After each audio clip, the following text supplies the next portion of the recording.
US నుంచి. అవునా? రే రాము, ఎప్పుడొచ్చావురా నువ్వు? రే సీను. రే అలా ఊరు చూసొద్దాంపా.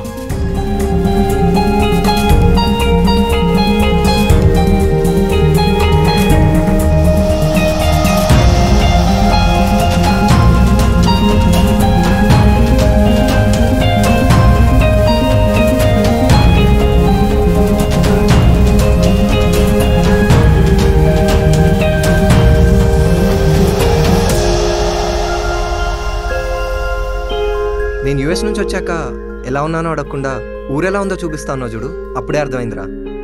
ఈసారి 2 ఏళ్ళకి కాదురా, ఐ విల్ మేక్ ష్యూర్ 2 నెలల్లో మళ్ళీ ఇక్కడికి వచ్చి ఈ ప్రభుత్వానికే ఓటేస్తా.